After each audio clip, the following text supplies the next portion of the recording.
É verdade que Jamie Vardy pode jogar no São Paulo. A gente vai trazer algumas atualizações importantes sobre essa situação do jogador e vamos trazer ainda mais informações também sobre o São Paulo, tá?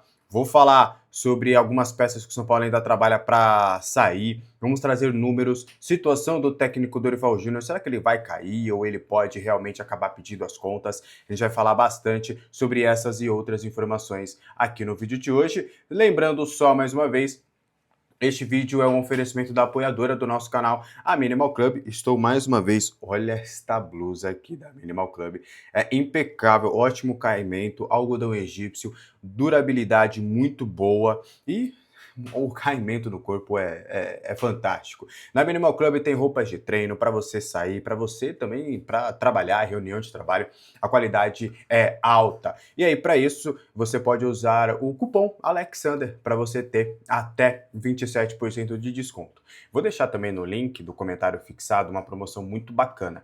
Na compra de 3 camisas da Minimal Club, você vai levar 4 e ainda a Minimal vai te dar uma carteira gratuitamente.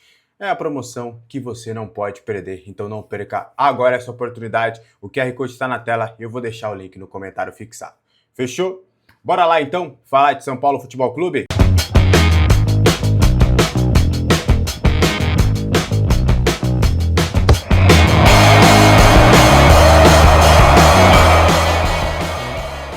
O São Paulo está trabalhando neste momento para a liberação de algumas peças no mercado. São Paulo fez uma reformulação no seu plantel, né? A ideia com o técnico Dorival Júnior seria mesmo de reduzir esse elenco, contar com menos peças para que ele pudesse trabalhar e conseguir evoluir também alguns jogadores da base. A janela foi marcada por essa reformulação profunda, até aqui são Paulo conseguiu a liberação de Gonzalo Tapia, que foi emprestado para o Columbus Crew. O Moreira acertou a transferência para o Al Nassr. O Alan Franco foi cedido ao Tigres. O Yang rescindiu o contrato para defender o Portimonense, enquanto o Paulinho e Negruti seguiram de empréstimos. O Paulinho para o Torreense e o Negruti para o Atlético. E aí o São Paulo está trabalhando um pouquinho mais sobre a liberação de alguns jogadores. A ideia do clube é realmente conseguir abrir esse espaço também na folha salarial, que é importante. A ideia do São Paulo, inclusive, é descer alguns degraus importantes no que se diz respeito à folha salarial do futebol brasileiro. Houve ali um entendimento que hoje a folha salarial do São Paulo é muito inchada e que precisa reduzir drasticamente algumas posições, justamente para você ter um fôlego maior nas finanças. E aí, por exemplo, tem o caso do Enzo Dias. O Enzo Dias, o São Paulo está tentando a liberação. As conversas com o Racing da Argentina estão estagnadas. Os agentes do jogador estão tentando destravar a situação do Enzo Dias, mas tem ficado difícil. Mas a ideia do São Paulo é justamente conseguir a liberação de alguns atletas. O clube tenta também definir o futuro de Cédric Soares. O São Paulo está enfrentando algumas dificuldades importantes para conseguir a liberação do lateral direito português, que não faz parte dos planos do técnico Dorival Júnior, e tem até, do que eu soube, até uma força-tarefa que está tentando essa liberação do Cédric Soares, né? Porque é o São Paulo que está tentando, são os agentes do jogador, e o São Paulo também conversou com alguns empresários que são mais próximos, que o São Paulo faz outros negócios, para tentar encontrar uma solução no mercado para o Cédric, né? Os famosos intermediários, só que estão encontrando muita dificuldade. O Cédric ele tem contrato com o São Paulo até dezembro de 27, e aí o São Paulo aceita a liberação dele, seja por empréstimo, seja em definitivo. Então, se um clube quiser o Cédric por 6 meses, por um ano, o São Paulo topa fazer esse empréstimo. Agora, se o clube quiser uma liberação gratuita, então, o outro clube fecha com o Cédric por um ano. Então, a gente aqui assina a rescisão amigável, ninguém paga ninguém, tá tudo certo e você tá livre. Só que estão enfrentando dificuldades para conseguir essa liberação, né? Além de tudo, tem o Hugo e o Mike, que o São Paulo liberou também para conseguir alguns empréstimos. O São Paulo tem oferecido para algumas equipes do futebol brasileiro para tentar realmente ver uma possibilidade desses jogadores terem oportunidades. O Hugo é um volante e o Mike é o lateral direito. Então o São Paulo tem tentado. Primeiro tentou na Série A, houve algumas dificuldades. Também houve uma conversa na Série B para tentar encontrar algumas soluções em alguns clubes, mas até o momento ainda não se encontrou soluções para esses dois jogadores. Por fim, também tem o Luan, volante, que tentou rescindir o contrato. Aliás, o São Paulo tentou rescindir o contrato com o Luan, acabou não conseguindo. Teve o Sport, que veio na parada também para tentar a contratação do jogador, mas acabou também não acontecendo. O Gamba Osaka do Japão também chegou a sondar, a consultar a situação do volante do São Paulo, mas também não avançou. Então, o São Paulo tem tentado se livrar de todos esses jogadores para diminuir a folha salarial. A gente está falando algo em torno de uma redução, a gente estimando aqui, né, algo em torno de mais de R$ 1 milhão, né? Se a gente for colocar Cedric, Luan, Hugo e Mike bem menos, mas Enzo Dias, isso daria uma liberação de R$ 1 milhão aproximadamente na folha salarial do São Paulo, e para um clube que tem enfrentado muitas dificuldades financeiras, 1 milhão por mês faz uma diferença bem significativa. Enfim, quero saber a opinião de vocês nos comentários, o que vocês acham disso tudo, tá? Bom, para a gente avançar, existe risco do técnico Dorival Júnior cair, ser demitido ou ele mesmo pedir o boné? Começaram, né, depois do empate do São Paulo contra o Curitiba, começaram novamente esses rumores, né, de uma possibilidade, esse zum, zum, zum. E aí a gente foi conversar mais no intuito de realmente bater um papo sobre a situação, como é que tá e tudo isso, e a gente acabou entrando neste mérito com as duas partes, né? Então a gente vai trazer primeiro o lado do São Paulo. O lado do São Paulo não trabalha com a possibilidade de demissão de técnico, e até do que eu tenho de apuração, do que a gente pôde entender, o São Paulo não deve demitir o técnico Dorival Júnior independentemente dos próximos resultados. Há uma confiança no trabalho que tem sido feito. O Rafinha, o Dorival Júnior e o Macis e o Felipe Carvalho, eles estão muito conectados e entendendo que sim, o São Paulo está caminhando para algo positivo mesmo com os resultados não acontecendo. E não há uma projeção de ruptura, até por conta de tudo que aconteceu nos últimos meses no São Paulo. Foi uma demissão do Crespo que foi contestada, a chegada do Roger, a demissão do Roger, e aí agora com o Dorival. É importante trazer que no contrato do Dorival não tem multa, então eles não se apegam a esse fator multa para qualquer possibilidade de permanência do Dorival, mas é muito por uma confiança realmente no trabalho, até do que a gente pôde ouvir. Cara, a gente está aqui no dia a dia, a gente está vendo o trabalho acontecendo, a gente está vendo o trabalho evoluindo no dia a dia, e é questão de tempo para os resultados realmente acontecerem. É questão de tempo para que esse segundo tempo, esse bendito segundo tempo que a gente não vem voltando bem, que a gente consiga. Temos um jogo importante na terça-feira que vale classificação, que pode dar um ânimo. Então a gente não trabalha em hipótese alguma neste momento, é importante trazer para uma demissão do Dorival Júnior. Eu falo neste momento porque, confesso para vocês, né, a gente tinha informação prévia de que, independentemente do resultado contra o Juventude, o Roger seria mantido no cargo. Mas aí a gente, minutos depois da eliminação contra o Juventude, a gente deu a informação de que o Roger Machado estava demitido e não faria mais parte dos planos do São Paulo. Então, pelo menos por hora, não passa na cabeça do São Paulo qualquer tipo de desligamento e muito pelo contrário, eles bancam a permanência do Dorival. Atrelado a isso, o técnico Dorival Júnior também não pretende sair. É óbvio, né? O Dorival ele não vai largar o boné, ele não vai pedir para sair, mesmo não tendo multa, ele não vai entrar nessa, porque ele entende que ele está numa situação complexa, numa situação onde ele precisa realmente fazer um trabalho um pouco mais forte para essa recuperação do São Paulo. Ele entende ainda, tá? Isso é dele, que 2017 ainda era uma situação pior do que a atual, que ainda tem margem e tempo para ele conseguir fazer esse time se recuperar. Ele tem trabalhado incessantemente para tentar buscar as melhores ações para o São Paulo. Não tem sido feliz, pelo menos até aqui, apenas uma vitória. Então acho que é importante também, às vezes, até rever conceitos. Mas também não parte do Dorival querer isso. E aí até eu não diria que as pessoas do Dorival, o Dorival, já estão pensando a longo prazo, mas eles entendem que, e eu já falei sobre isso, que óbvio, né? Você conseguindo tirar o São Paulo dessa situação, conseguindo fazer uma boa Sul-Americana, conseguindo, né, que daqui para frente os resultados aconteçam, e você terminar um ano de uma maneira segura, o Dorival entende que depois de rodar por vários clubes, Ceará, Flamengo, Corinthians, que ele vê uma possibilidade no São Paulo de fazer um trabalho a longo prazo, porque ele é um treinador que é identificado com o clube por conta do título de 2023. Ele é um treinador que passou por grandes clubes e apesar de ter mercado, o Dorival ele entende que os trabalhos por diferentes motivos não foram longevos. Então ele, por exemplo, admira muito o que o Palmeiras faz com o Abel Ferreira e gostaria de ter essa estabilidade para poder fazer um trabalho a longo prazo, fazer um trabalho de 2, 3, 4, 5, 6 temporadas. E ele vê como uma oportunidade interessante fazer isso no São Paulo, né? Isso pensando a longo prazo, vamos ver se isso vai se sustentar.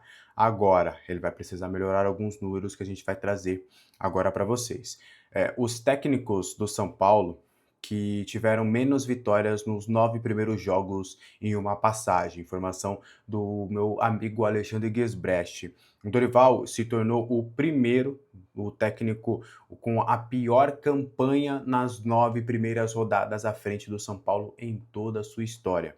Ele se igualou ao Cilinho, na passagem que o Cilinho teve em 1987, e ao Paulo Autuori, que teve a sua passagem no São Paulo em 2013.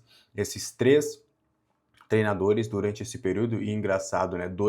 Três técnicos, querendo ou não, históricos, né, do São Paulo. O Cilinho, não preciso nem falar, o Autuori também muito menos, e o Dorival Júnior também. São três técnicos campeões, três técnicos importantes na história do São Paulo, mas que nessa passagem em específico tiveram a pior campanha nos 9 primeiros jogos, com apenas uma vitória.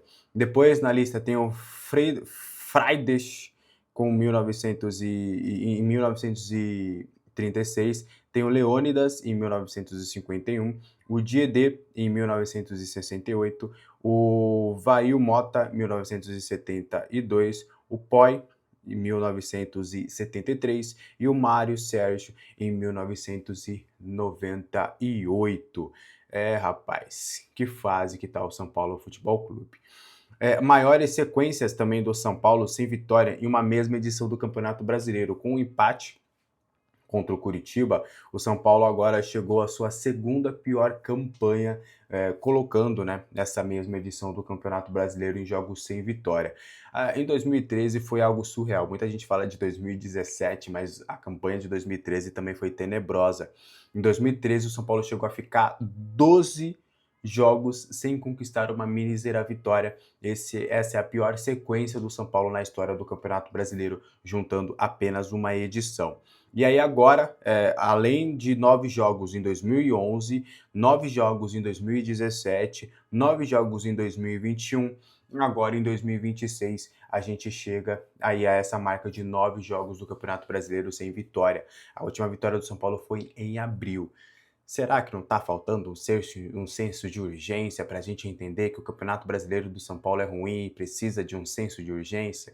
Decisões mais urgentes, mais rápidas, com respostas mais imediatas, que não dá tempo de instaurar um sistema de jogo para jogar bonito e tudo, e a gente precisa de 3 pontos urgentes. Acho que o São Paulo poderia ver toda essa situação. Antes da gente continuar, preciso trazer mais informações e falar sobre o Vardy também. Eu já vou falar sobre o Vardy, só antes, lembrando que durante todo o vídeo vai estar rodando aqui o Pix com o QR Code do canal, né?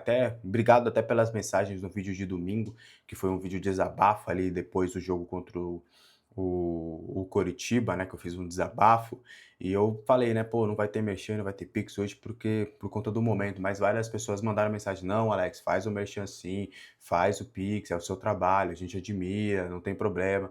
Então eu fiquei muito feliz com essas mensagens. E aí durante todo o vídeo vai estar rodando o QR Code com o Pix do canal, caso você queira fazer a sua contribuição aqui para mim de independente, tá? De maneira colaborativa, vai ajudar demais, R$1, R$2, 5, 10, 20, 100, R$200, o valor que você quiser ajudar já ajuda e muito, muito, muito mesmo, tá? No próximo vídeo a gente vai trazer as pessoas que têm contribuído conosco, mas desde já, de antemão, quero agradecer muito a todo mundo que tem contribuído. Eu tenho certeza que Papai do Céu devolverá em dobro, tá? Bom, para avançar então, bora continuar trazendo mais informações de São Paulo. Eu vou trazer mais 2 informações, só 3 informações para fechar. A primeira, vamos falar do Vardy, né? A gente apurou sobre essa história do Jamie Vardy no São Paulo e a gente vai tentar ser o mais didático possível, tá? Eu quero que você preste muita atenção nas informações que a gente vai trazer, para não começar um ar de ilusão. Por quê? Vou explicar toda a linha cronológica. Intermediários no mercado não foram os empresários do Jamie Vardy, foram intermediários no mercado, começaram a sugerir a contratação do Vardy para o futebol brasileiro. Soube até que ofertaram ao Vasco, mas isso é uma informação que não nos interessa. E aí o São Paulo se interessou, falou: opa, Jamie Vardy tá com quantos anos? 39? A forma física tá boa? Pô, mesmo com 39 anos, tá com uma forma física boa, de acordo com o que o São Paulo recebeu. Ele tá querendo jogar por mais um ano? Sim, tá querendo jogar por mais um ano. Ele estava no Cremonese do futebol italiano, ele foi rebaixado no Cremonese, detalhe, ele foi rebaixado com o Leicester e rebaixado com o Cremonese, ele tá querendo um hat-trick aí no São Paulo. E aí foi ofertado, e aí principalmente o Rafinha, que tem conduzido ali as conversas, achou um nome interessante. Usou, né, da sua experiência, do seu nome como jogador de futebol, para tentar entender mais detalhes da situação do atleta. Até a conversa que aconteceu foi mais com os agentes do jogador para entender algumas situações, e isso ainda sequer chegou no jogador, tá? O jogador ainda não está sabendo muito, agora deve estar sabendo porque saiu na mídia, mas ele não está sabendo que, poxa, o São Paulo será aqui para o Brasil? Não, ainda não. Porque até nas conversas que o São Paulo teve, ainda está muito num caráter bem inicial, sabe? Que ainda eles estão bem engatinhando, foi algo bem mais superficial, foi algo de consulta, de entender valores. O São Paulo soube que seria algo em torno de 1 milhão por mês, mas que talvez não chegaria a isso, daí dependeria muito da conversa com as luvas do contrato. Então o São Paulo foi consultar e até do que eu soube, a repercussão dessa notícia fez algumas pessoas se movimentarem internamente para tentar já avançar numa contratação e numa conversa para a contratação do Vardy, tá? Então, para vocês verem até como uma repercussão às vezes ajuda até os dirigentes a tomarem algumas decisões. Então, aí o São Paulo ainda não tem nada avançado nesse quesito, não tem algo que a gente já pode falar é jogador do São Paulo, não tem isso, pelo menos neste momento, mas é um nome que agrada a uma parte da cúpula do São Paulo. E tem uma outra parte que entende que é um negócio arriscado, é mais 1 milhão, é 39 anos, é um jogador que está em baixa no futebol europeu, né? Acabei de falar que ele foi rebaixado no Cremonese. Então é um jogador que não vem ali com um status de chegar para resolver, apesar de muitos entenderem que o São Paulo também precisa de uma sombra para o Caleri para ter um camisa 9 interessante, além do nome midiático, o nome de trazer alguém diferente, que vai mudar um pouco o ambiente, que vai trazer uma nova vida, que vai trazer uma nova aspiração. Então, também tem se conversado bastante sobre essa possibilidade. Mas, enfim, eu quero muito saber a opinião de vocês nos comentários, o que vocês acham de toda essa história, se vocês acham que vocês evoluiriam subir Jamie Vardy. Eu confesso que eu tenho dois sentimentos sobre essa contratação, né? E é difícil a gente não se apegar ao que o Jamie Vardy foi na Premier League. A gente possa imaginar de chegar e falar, pô, esse cara, ele vai ajudar, ele vai ser um cara que vai chegar, vai fazer gol. Poxa, a gente estava até tendo uma discussão no grupo de membros. Pô, o Suárez veio para cá e arrebentou sem joelho. Mas obviamente que a gente está falando de um jogador de outro patamar. O Suárez está aqui, o Jamie Vardy está aqui. Mas eu me apego muito a esses jogadores em baixa, que vêm para cá em baixa. Eu me apego ao William, que voltou ao Corinthians e estava agora no Grêmio. Eu me apego ao Alex Teixeira, no Vasco, que não rendeu. No próprio Vasco, Felipe Coutinho. A gente pega Douglas Costa. Então, tem vários exemplos de jogadores midiáticos que vêm ao Rames Rodrigues, por exemplo. Então, a gente tem muitos destes casos que voltam ao Brasil e a gente acha que vem para resolver e não tem vindo mais para resolver, né? São jogadores que não estão mais nesse patamar. Por exemplo, vamos olhar para o nosso rival, o Memphis Depay, lá no Corinthians, é um bom jogador, é. Só que ele não resolveu as coisas pro Corinthians. Ele não é um cara que resolve todo jogo. O próprio Neymar, que é alguém que eu admiro muito, é meu ídolo, por exemplo, principalmente, né, dentro de campo, pelo que ele fez, é o cara da minha geração. A gente tá vendo que ele não tá arrebentando todo o jogo no Santos. O Santos tá brigando para não cair, porque não é só um jogador que faz a coisa acontecer, é um contexto que faz as coisas acontecerem. Então, assim, por mais que eu tenho esse relato de ter visto o Vardy ser um centroavante nato, eu não faria essa movimentação, a não ser que fosse um contrato curto de produtividade. Ó, Vardy, seguinte, sei lá, 500 pau por mês aqui, contrato até o final do ano, e aí depois a gente senta e conversa só para ver, já que você está livre no mercado até agora não fechou com ninguém, você passa aqui um período de teste, a gente vê para você se é bom, para mim se é bom também, aí pode fechar. Até aí eu veria, mas mais alguém para ganhar mais 1 milhão, sabe? 1 milhão é muito dinheiro, gente. A gente está tratando 1 milhão como se fosse nada no futebol. 1 milhão é muita coisa. 1 milhão por mês é muita coisa. Sabe? A gente tem que parar, alguma coisa tem que acontecer no futebol brasileiro para parar de pagar, acho que até no Mundial, né, com todo respeito ao atacante, o Savinho, eu sou torcedor do City, mas eu não sou esses modinha que foi só, eu torço pro City desde de 2007, porque eu joguei o modo manager com o Manchester City no FIFA 07. O City acabou de vender o Savinho, um ponta bom, mas com todo o respeito, por 85 milhões de libras. Bota essa conta aí no real. Então, assim, a gente está tratando o dinheiro no futebol como se fosse nada. E não dá para pagar 1 milhão para mais um jogador, gente. Desculpa. Então, na minha opinião, eu não faria essa movimentação. Se vier, eu questiono a possibilidade. Se for contratado, terá meu apoio. Vou brigar até o fim pro Jamie Vardy, assim como eu fiz com o Rames Rodrigues, por exemplo. Né? Assim como eu fiz com o Rames Rodrigues. Então, enfim, é só a minha opinião. Bom, então é isso. Eu ia trazer mais informações, mas vou deixar para live às 10h30, porque eu acredito que a gente já está com um tempo alto de vídeo, até para não ficar muito longo. Beleza? Então mais tarde a gente traz mais informações do São Paulo. Ficou devendo o Rian Francisco, uma informação sobre a Sal Store e uma informação também sobre o Pablo Maia. Beleza? Então é isso. Quero saber de vocês nos comentários o que vocês acharam disso tudo e se vocês trariam o Jamie Vardy. Um abraço para todo mundo, não esquece, cupom Alexander na Minimal Club e também o QR Code com o Pix do canal. Um abraço para todo mundo, boa segunda-feira, boa semana, tchau!